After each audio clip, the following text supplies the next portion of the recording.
Deuxièmement, la suite UN plus 1 est égale à f de UN. Alors, qu'est-ce qu'on a fait dans 1? Dans 1, on a réalisé les conditions pour l'étude de la suite UN. La première question, c'est montrer que UN appartient à I. Pourquoi on doit montrer que UN appartient à I? Parce que les conditions dans 1, X appartient à I. Voilà, f de I est inclus dans I. Donc, le X appartient à I. F' de X, la valeur absolue, est inférieure ou égale à 1 demi. X appartient à I. Même chose pour cinquièmement, le XY qu'on a utilisé, il appartient à I. Donc, on va montrer pour appliquer les conditions de 1, on doit montrer que UN appartient à l'intervalle I. Montrons par récurrence que UN appartient à I, quel que soit N appartient à N. Pour N est égal à 0, on a U0 est égal à 0. Et 0 appartient à l'intervalle I. Donc, U0 appartient à I. Supposons que UN appartient à I et montrons que UN plus 1 appartient à I. Alors, UN appartient à I. Ceci implique que f de UN appartient à f de I. On a appliqué f de UN appartient à f de I. Or, qu'est-ce qu'on a? F de I est inclus dans I. Or, f de I est inclus dans I. Ceci implique que f de UN appartient, puisqu'il appartient à f de I, et f de I il est inclus dans I, alors f de UN appartient à I. Donc, c'est quoi f de UN? F de UN, c'est UN plus 1. Ainsi, on a montré que UN plus 1 appartient à I. Donc, d'après le raisonnement par récurrence, UN appartient à I, quel que soit N, appartient à N. Montrons que la valeur absolue de UN plus 1 moins alpha inférieure ou égale à 1 demi UN moins alpha. C'est quoi UN plus 1? UN plus 1, c'est f de UN. C'est-à-dire, on va montrer que f de UN moins, et c'est quoi alpha? Alpha, c'est f de alpha. Alors, d'après troisièmement, le point d'abscisse alpha est un point invariant, c'est-à-dire que f de alpha est égal à alpha. F de alpha inférieur ou égal à 1 demi la valeur absolue de UN moins alpha. Or, qu'est-ce qu'on sait?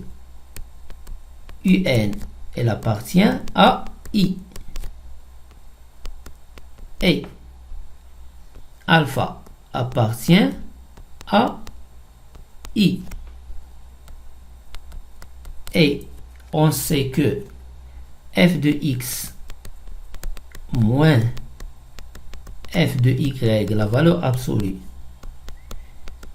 inférieure à 1 demi, la valeur absolue de x moins y, ceci, quel que soit xy, appartient à I carré. Donc,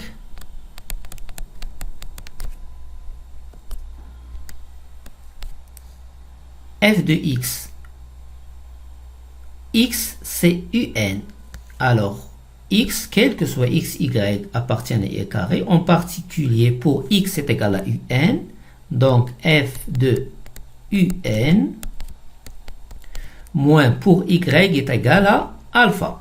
F de alpha inférieur ou égal à 1 demi la valeur absolue de un moins alpha.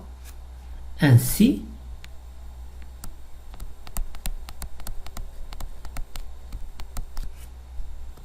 c'est quoi f de un? F de un, c'est un plus 1 moins f de alpha, c'est alpha, inférieur ou égal à 1 demi un moins alpha. Ceci, quel que soit n, appartient à n. Troisièmement, on va le faire par récurrence, puis d'après 3, on va montrer que un est convergente et on va déterminer sa limite. Pour n est égal à 0, on doit montrer que la valeur absolue de u0 moins alpha, n est égal à 0, u0 moins alpha, inférieur ou égal à 1 demi à la puissance 0, u0 moins alpha. On a la valeur absolue de u0 moins alpha est égale à 1, facteurs de u0 moins alpha, ils sont égaux. Alors, la valeur absolue de u0 moins alpha inférieur ou égal à 1 demi à la puissance 0, la valeur absolue de u0 moins alpha, a est toujours inférieur ou égal à a.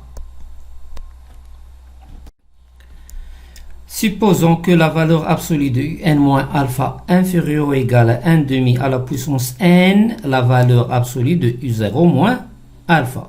Et montrons que la valeur absolue de un plus 1 moins alpha inférieure ou égale à 1 demi à la puissance n plus 1, la valeur absolue de u0 moins alpha. On a d'après 2 que la valeur absolue de un moins alpha est inférieure à 1 demi à la valeur absolue de un moins alpha. L'hypothèse de récurrence un moins alpha inférieure à 1 demi à la puissance u0 moins alpha. Alors, qu'est-ce qu'on a? un plus 1 moins alpha inférieur à 1 demi, la valeur absolue de un moins alpha qui est inférieure. Le 1 demi reste à sa place. un moins alpha inférieur à 1 demi à la puissance n facteur de u0 moins alpha. Donc,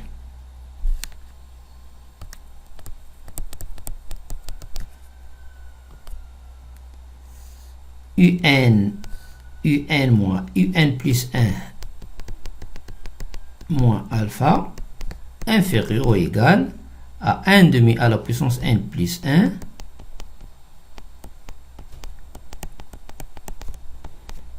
u0 moins alpha. Quatrièmement, montrons que un est convergente. On sait que d'après troisièmement que la valeur absolue de un moins alpha est inférieure à 1 demi à la puissance n, la valeur absolue de u0 moins alpha. Cette valeur, elle est constante parce que u0 est constante et alpha est constante. On passe à la limite, donc la limite de la valeur absolue de n moins alpha est inférieure à la constante fois la limite de 1 demi à la puissance n. Cette limite est égale à 0 parce que 1 demi il est compris entre moins 1 et 1. Donc, la valeur absolue de un moins alpha est inférieure ou égale à 0. On sait que la valeur absolue d'un nombre, elle est toujours positive. Elle est supérieure à 0. Et puisqu'il est inférieur à 0, c'est que la valeur absolue de a est égale à 0. Et le fait que la valeur absolue de a est égale à 0, a est égal à 0. Notre a, c'est la limite de un moins alpha. Donc, la limite de un moins alpha est égale à 0. Et puisque la limite de un moins alpha est égale à 0, alors la limite de un est égale à alpha.